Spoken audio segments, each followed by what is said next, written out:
Our top stories this evening, sponsored by Courts, bringing value home. Double-day hotel owner moves to court, says the state still prevents him from traveling. Cash transfers not a quick fix to current economic woes. Citizens must not heavily rely on such transfers. Norton. Increase ferry services for Region 2 and 7 routes, expected to reduce travel time. Larceny suspect shot and injured by police. Police say he attempted to escape from lawful custody. And in sport, CHRISTI Campbell appointed to International Tennis Federation's Advantage All Committee for the 2026-2027 term. HGP Nightly News begins now.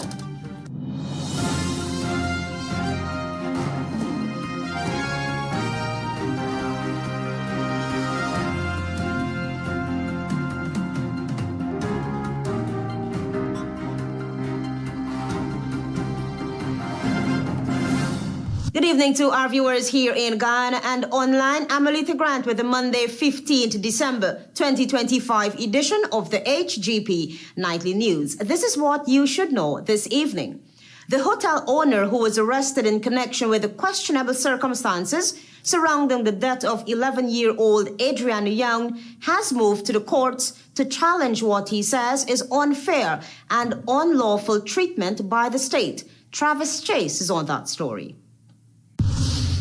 People's Progressive Party Civic Member of Parliament Sanjeev Dattadin, along with attorneys Khalif Gobin and Mohani Anganu, have been hired to mount a High Court challenge on behalf of double-day hotel owner Bujnarain Bowler, contesting what they describe as an unlawful and continuing travel restriction imposed by the Guyana Police Force. In filings submitted on December 5, the legal team argues that the restriction barring Bowler from leaving Guyana has no lawful basis, particularly as police have publicly stated there is no evidence of foul play in the death of 11-year-old Adriana Young.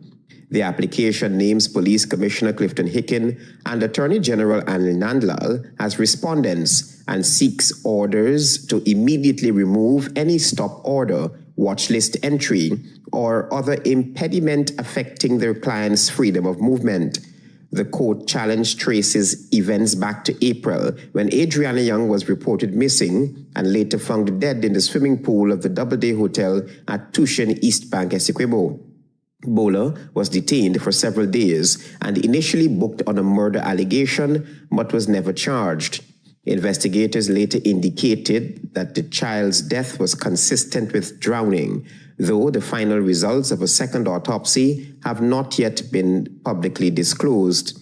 Despite those official pronouncements, Bowler's attorneys contended he was released only on the condition that he remains within the jurisdiction, an arrangement that has persisted months after police announced their findings. They argue the restriction is arbitrary, unconstitutional, and amounts to punishment without charge, especially given Bowler's cooperation with investigators, including the submission of DNA samples. The application also details the severe fallout from the incident, including the burning of Bowler's hotel, home, and vehicles, leaving him displaced. Additionally, the filing notes that he has been unable to travel to Canada to visit his terminally ill father, despite repeated written requests to authorities seeking clarity on whether the restriction has been lifted. Travis Chase, HGP Nightly News. Leader of the People's National Congress Reform, Aubrey Norton, is reminding citizens that a cash grant transfer is not a quick fix to the current economic situation and should not be the modus operandi of any government. Norton took a swipe at the incumbent, saying it is the People's Progressive Party civic government that made citizens reliant on cash transfers. Antonio Day reports. I do not believe cash transfers can fix the economic situation. But let us not forget it is this government that made people rely on handouts. If you look at the government over the years, they were distributing fertilizer, though in a very discriminatory way.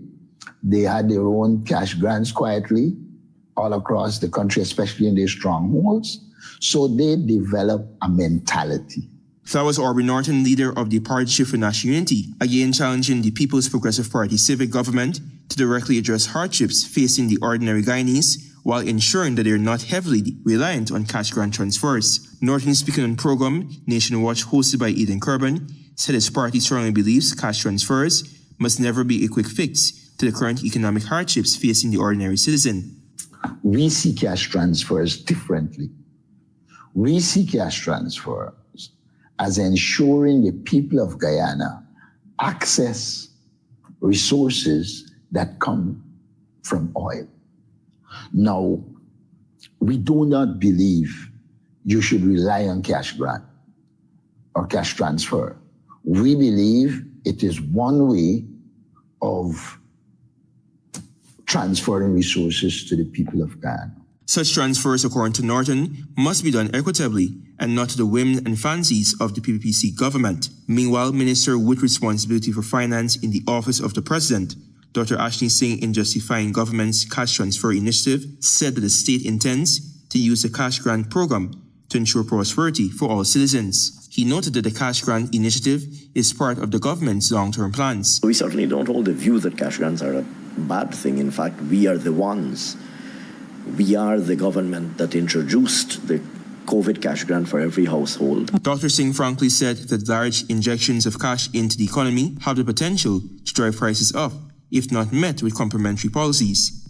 We have said that we're going to continue to provide support and targeted support to the Guyanese population, but it has to be a comprehensive range of policies. Last week, the leadership of the Partnership for National Unity led supporters on a picket exercise, demanding President Irvin Ali to deliver on his campaign promise of Guyanese receiving a very Merry Christmas. Antonio, the reporting for the HGP Nightly News. The demands of the Christmas season has prompted the Ministry of Public Works through the Transport and Harbours Department to increase the ferry services plying the Region 2 and the 7 routes. Marvin Cato reports.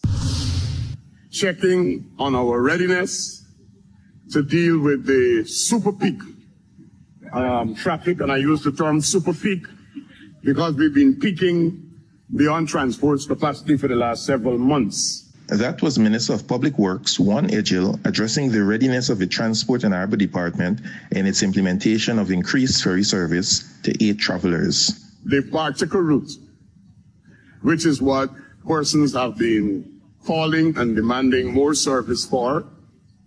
We have done more trips to Bartica than we used to do. He stressed that with ramped-up commerce and service delivery in Region 7, Cayuni-Mazaruni, there will be an increase to 2 trips daily during the holiday period. What is likely to happen, rather than using 1 boat per day, we'll now have to start doing 2 boats per day. Egil also pointed out that vessels on the Bartica route will also be used to support the transportation of goods and services to and from the islands of Wakenham and Leguan due to the high demand. We will do 2 trips per day. The early morning trip, and then we'll do a midday or close to midday trip, depending on the type. He highlighted that the MV, Sabano, and Kawana ferries will continue their constant operations along the Perica-Supanam route. However, the new ferry will be added to the Perica Circuit fleet by Friday to meet the ever-increasing demand along this route. So we could have more traffic. I think altogether they'll be able to carry about 50 plus vehicles. Because of the demand for the Christmas period, I know courts have approached us. They have a number of things to get in, banks, DIH, all the suppliers and everybody. The Christmas season sees an increase in commercial activity. Hence, with this demand comes the need for increased services, and the ministry is in a position to provide such services with the increased number of ferries, the minister emphasized. Marvin Cato reporting for HGP Nightly News. Join us after the break. We have more news for you. I'm sorry, I couldn't take any more of your gaslighting. Just go. I got burned too many times. I went to Quartz and found myself a new flame. Say goodbye to your old appliances and hello to new ones from Quartz, bringing Christmas home. Welcome to SNL Electrical Inc., where lighting's and electrical needs are met with expertise and style. From the latest in electrical lamps to durable cables, circuit breakers, panels, we have it all. Illuminate your space with our elegant chandeliers, stunning crystal lights, and versatile pole lights. Looking to upgrade your comfort? Explore top-of-the-line AC units and our diverse selections of stylish styles. Visit us at 170-180 Thomas Street, Kitty, Georgetown. Discover a solution that not only lights up your world but transforms it. Call us on telephone number 226-3018 or 223-1634. SNL Electrical Inc. powering your life with elegance, quality, and care. Crispy, creamy, what a catch. So tasty. What a catch. With a caramel center. What a catch. And so much chocolate. Ooh, yeah. First it's crispy, then it's creamy. With so much chocolate, smooth and milky. And when you go a little deeper, you find caramel. Ooh, yeah. Oh. What a catch. You know we love you. What a catch. Oh. First it's crispy, then it's creamy. What a catch. Krishna Rolf Establishment.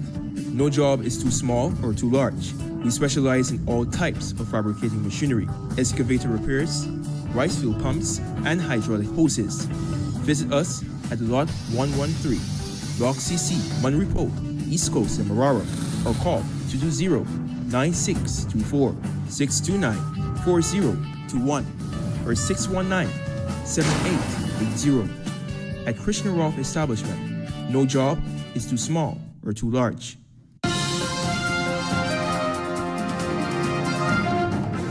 Welcome back. You with the HGP Nightly News as we continue. The Guyana Sugar Corporation, Gaisuku, is poised to miss yet another sugar production target. Marvin Cato explains. With the present target of 40,000 metric tons of sugar that should have been made in the first half of 2025, the Guyana Sugar Corporation only recorded a mere 15,000 metric tons. That was MP Vince-Roy Jordan during an exclusive interview with Nightly News in November, sounding the alarm that the Guyana Sugar Corporation, Gaisuku, would not be able to meet this year's projected production target. That is indicative of the fact that the sugar industry continues to fail. MP Jordan was adamant at the time that the Minister of Agriculture was selling the Guyanese public a dream, as he contended that based on projections, the Sugar Corporation would not meet its 2025 target. You cannot also in 2024 falling short miserably of your actual target, and then now you're making a comparison and to celebrate over what you would have failed with in the first instance. Fast forward to December, the writing seems to be on the wall, as the minister is now optimistic that by some miracle, Gaisuku can still achieve its target. At Gaisuku as a whole, the president should be held accountable to the nation for saying one thing and doing the other, because he said that once they fail to make the 2025 forest crop target, that heads will roll. Only 2 weeks remain for the fiscal year, and production currently stands at 58,000 metric tons, sharply below the initial 80,000 metric ton target. This target was also revised downwards to 70,000 metric tons earlier in the year. Marvin Cato reporting for HGP Nightly News. The Ministry of Health is moving to strengthen coordination and improve healthcare delivery across Guyana's 10 administrative regions. A two-day conference which brought together senior health officials to review progress and outline plans for continued sector transformation. Find out more details from Tiana Cole. The Ministry of Health, through its Regional Health Services Program, hosted a two-day conference aimed at strengthening collaboration and improving the delivery of health services across Guyana's 10 administrative regions. Delivering a feature address, Minister of Health Dr. Frank Anthony reflected on the significant progress made in the health sector over the past 5 years and outlined the ministry's vision for continued transformation. He noted that during this period, the government placed strong emphasis on developing infrastructure across the healthcare system nationwide.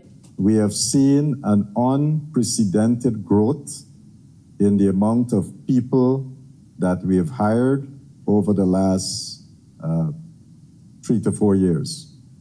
Because I would say we have hired more than 3,000 persons in health over the last couple of years.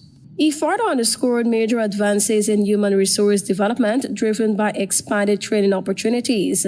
The hybrid nursing program is projected to graduate more than 800 nurses next year, up from the previous annual output of 200 to 250. Additionally, training programs are ongoing for nursing assistants, patient care assistants, PCAs, pharmacy assistants, laboratory and X-ray personnel, and community health care workers. Turning to the supply of medicines, Dr. Anthony acknowledged that significant challenges existed in 2020, with only about 40% of required medications being available at a time. Over the years, we have improved that, so the current estimate is above 90%. Distribution of medicines across the regions also posed a challenge, the minister noted. He also emphasized the importance of digital health, noting that technological integration is expected to significantly improve productivity and efficiency within the Ministry of Health. The sessions held at the Ministry of Health's boardroom on Brickdam brought together regional health officers and program directors for strategic discussions and capacity building. The forum focused on fostering a unified and collaborative approach to healthcare delivery, while equipping RHOs to more effectively oversee and coordinate regional health activities in partnership with key stakeholders. Tiana Co reporting for the HGP Nightly News. A larceny suspect has been shot and injured by police after he attacked the ranks who went to arrest him. Travis Chase reports. A man who allegedly attempted to flee police custody after being accused of stealing a bicycle and later attacked police ranks was shot on Friday afternoon during an incident at Red Road D-Field, Sophia. Police say the shooting occurred around 5 p.m. after ranks responded to a report of larceny in the area. Upon arrival, a 35-year-old man from the Cummins Lodge squatting area was arrested. Investigators say the suspect became aggressive while in custody, assaulted a police rank, and attempted to make his escape. According to preliminary information, the man armed himself with a glass bottle and advanced towards the officers in a threatening manner. Police say the suspect was initially tased, but the suspect continued to move towards the ranks. A police officer subsequently discharged his service weapon, striking the suspect in the left foot. The man was then subdued and taken to the Turkine police station before being transported to the Georgetown Public Hospital Corporation, where he was treated and listed in a stable condition. The Guyana Police Force says investigations into the incident are ongoing.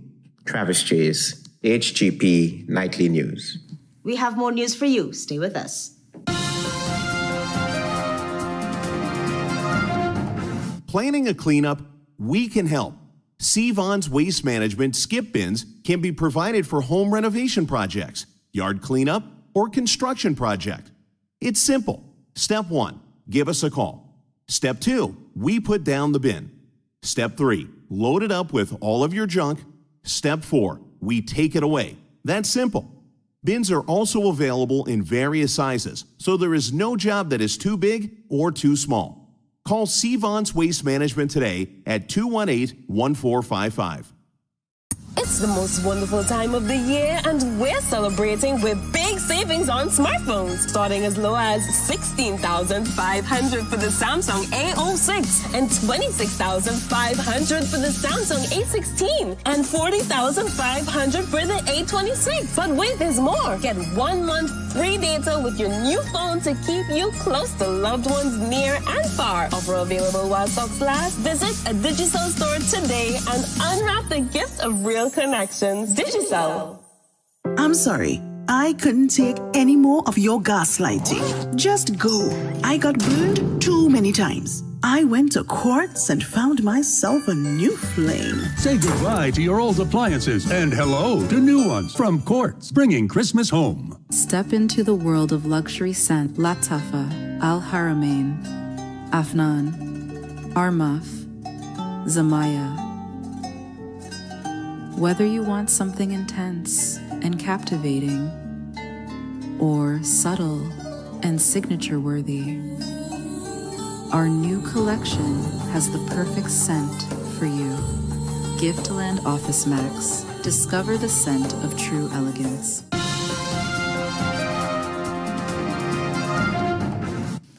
Welcome back. You with the HGP Nightly News as we continue. Education, crime reduction, and accountability were key focus areas as the Guyana Police Forces Division 4A reviewed its performance for 2025. Find out more from Tiana Cole. Minister of Home Affairs Munij Walron has reaffirmed that education remains a critical pillar of national security. Speaking on Monday at the Guyana Police Forces Regional Division 4A annual Christmas luncheon and award ceremony, the minister emphasized the President Irfan Ali's charge that education is a non-negotiable requirement for a modern and effective police service. Every rank must secure passes in mathematics and English within the next 3 years, and every rank must be registered on the Guyana Digital School platform. Meanwhile, Commander of Division 4A Simon McBain reported a continued decline in serious crime, despite increased demand for police services due to Guyana's rapid economic growth. He revealed that serious crimes in the division decreased by 2.4% when compared to 2024. Despite the economic boom, crimes in Region 4A has been steady. Year to date, we have recorded a 2.4% decrease in serious crimes compared to 2024. Commander McBee noted that the long-term transformation of Division 4A has been significant. He stated that over the past 5 years, serious crimes have declined by more than 76%. Since 2020, serious crimes in the division has fallen by more than 76%. We have moved from 836 recorded serious crimes at this time in 2020 to just 200 to date in 2025.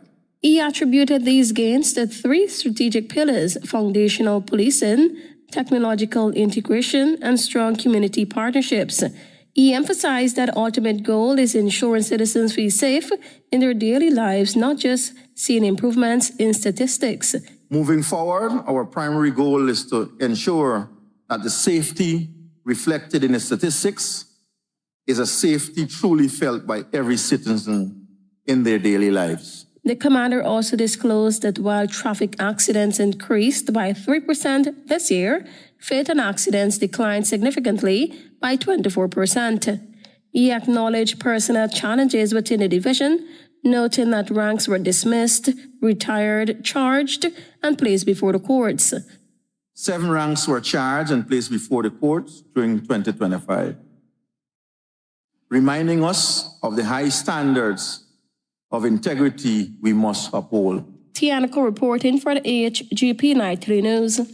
Antonio Day tells us that in excess of 100 educators from across Guyana will benefit from the National Education Leadership Academy, NELA, which was launched on Monday at the Pegasus Corporate Suites in Georgetown.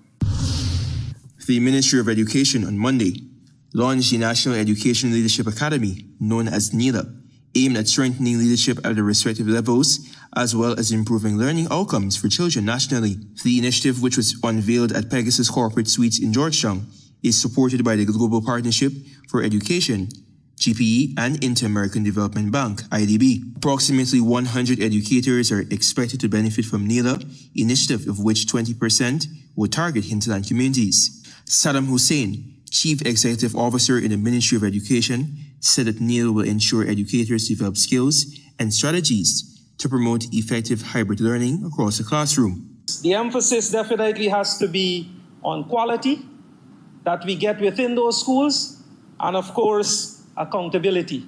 The Chief Education Officer referenced the issues of bullying at the school, to which he said NELA will serve as a method of helping teachers to deal with such situations when escalated. NELA will also conduct extensive research and so find out what are the issues affecting leadership and so provide training at different times of the year. How does leadership address bullying?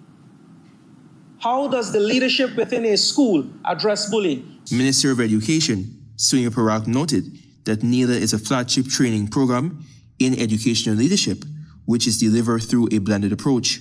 Parak said due to the constant evolution in digital technology, the Ministry of Education is working to ensure teachers in the hinterland regions are geared for these inevitable changes. Along this context, the subject minister stressed the importance of programs such as NILA.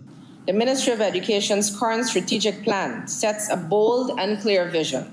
This vision recognizes that while infrastructure, curriculum, and technology are essential, it is people, especially our leaders, especially the leaders, who bring transformation to life.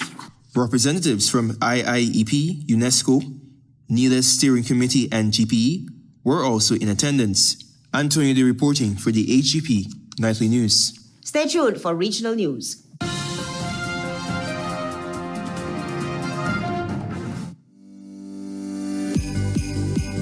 It's Christmas at Survival Supermarket, and our year-end promotion is bigger than ever. For every $5,000 you spend, you can win one of 30 prizes.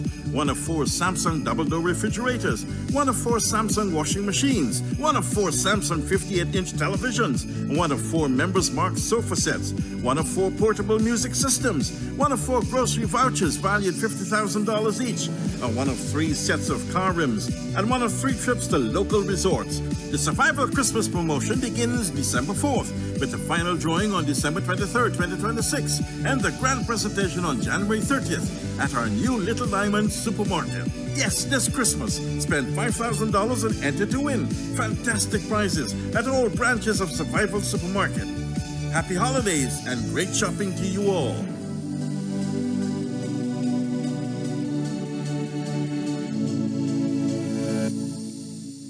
Christmas runs on real connections with Digicel. The calls, the laughter, the joy, and the chance to pick and win big. We're giving away $12 million.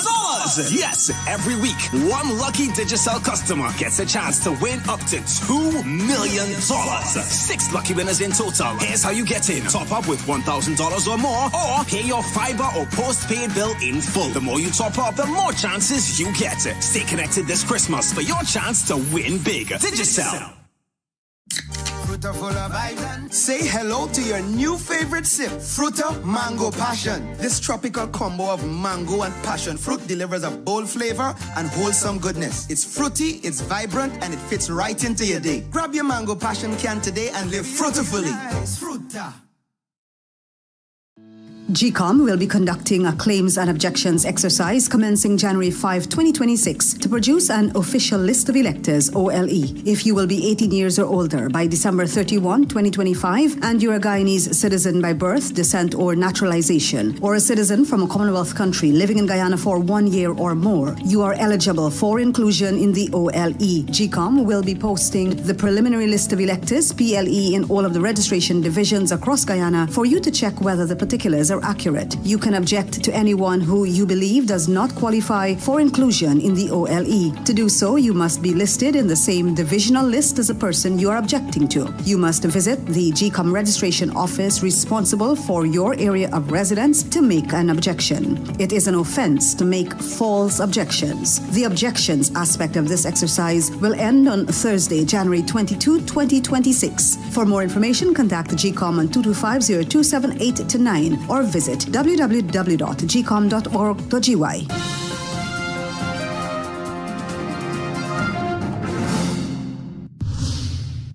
Good evening and welcome to Monday's edition of the Regional News. Venezuela's regional allies voiced support for the government in a summit on Sunday, condemning the Trump administration's seizure of an oil tanker last week. The seizure of the skipper tanker off Venezuela's coast last Wednesday marked the first U.S. capture of Venezuelan oil cargo since U.S. sanctions were imposed in 2019.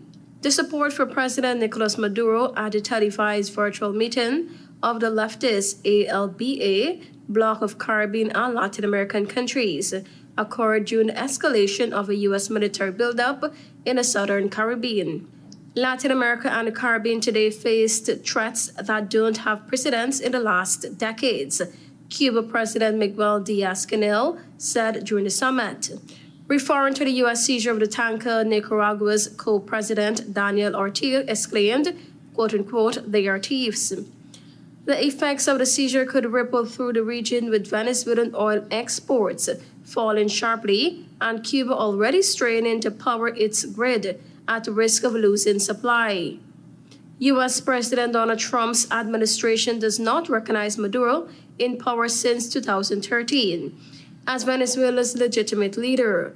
The region has become increasingly tense as the U.S. has issued deadly strikes against suspected drug trafficking boats off the Venezuelan coast and in the eastern Pacific Ocean.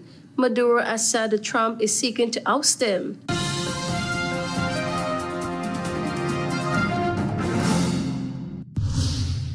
The creation of a National Anti-Corruption Commission has been suggested as a tool in strengthening the capacities in different agencies in the fight against corruption. The issues were raised by the Director of the Police Complaints Authority, PCA, David West, during a panel discussion at the Integrity Commission's Anti-Corruption Day seminar. Referring to its own organization as a Civilian Oversight Committee for allegations of police misconduct and corruption, West said by nature of their role, they were not allowed to share information across different agencies. He noted that an overarching body, like an anti-corruption commission, would enhance the responsiveness of all agencies by allowing seamless communication and more efficient mobilization of efforts to tackle institutional corruption.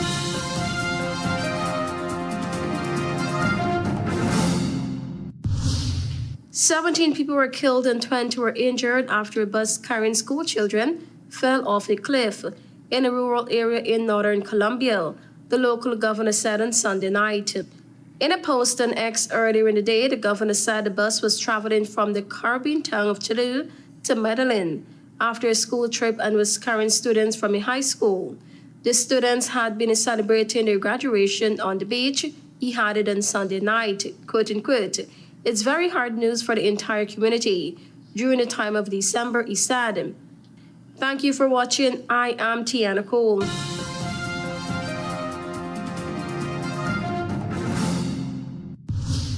Let's now join Delwyn Neblet for HGP's Sports Pulse.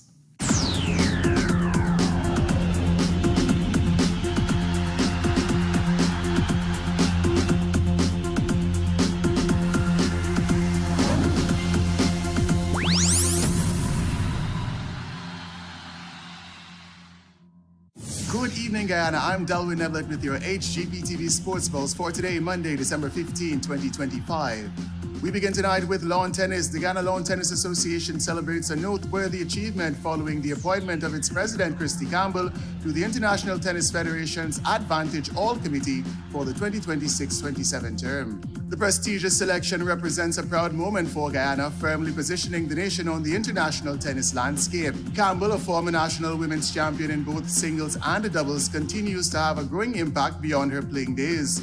She currently leads the Guyana Tennis Association while also serving as the Vice President of the Guyana Olympic Association and Vice Chairperson of the National Sports Commission.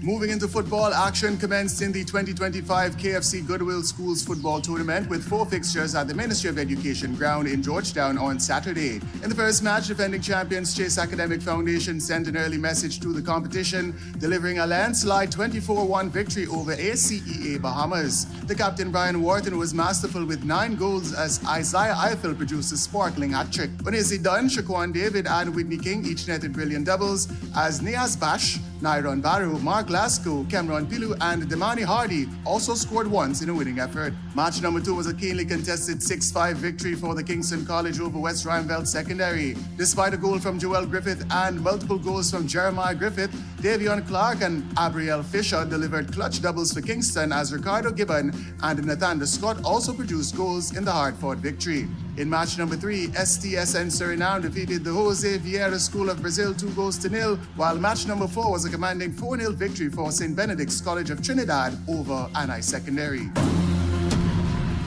More in football action resumed on day 3 of the 2025 President's Futsal Championship with multiple fixtures at the Cliff Anderson Sports Hall on Friday. In schoolboys round-robin action, Big Dam Secondary and Annandale Secondary played to a 1-1 draw as Dolphin Secondary secured a 5-3 victory over Vredenhoop Secondary in match number 2. Match number 3 was a commanding 4-0 victory for Lodz Secondary over North Rhineveld Secondary, while match number 4 was a narrow 2-1 victory for Hope Secondary over St. Stanislaus College.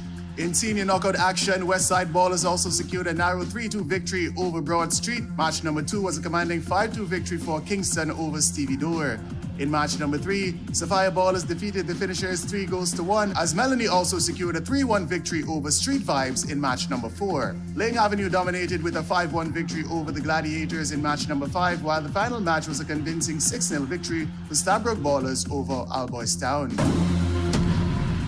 Moving into cricket, the Guyana under-13 boys got off to a winning start, securing commanding victories in the first 2 fixtures of the ongoing 5-match 40-over bilateral series against Barbados at the Lusignan Community Centre ground on the east coast of Demerara. On Saturday, after being sent in, Barbados reached 177 for 7 from the allotment of 36 overs. Natari Levine top scored with 37 as Kimani Innes added 27. Saeed Kashnabi was the pick of the bowlers for Guyana, taking 2 for 33 as Mackay Dowling, Jasani Craig and Ashton Collins each picked up 1 wicket. In pursuit, Guyana reached 178 for 3 on the back of a brilliant 79 from the captain Lamar Sicharan and an unbeaten 31 from Mackay Dowling. On Sunday, Guyana cemented a 2-0 series lead with a commanding 9-wicket victory. Winning the toss and batting first, Barbados were bowled out for 138 in the 40th over. Natari Levine once again top scored with 65 from 75 as Deshaun Ramnod was the pick of the bowlers for Guyana, taking 3 for 21.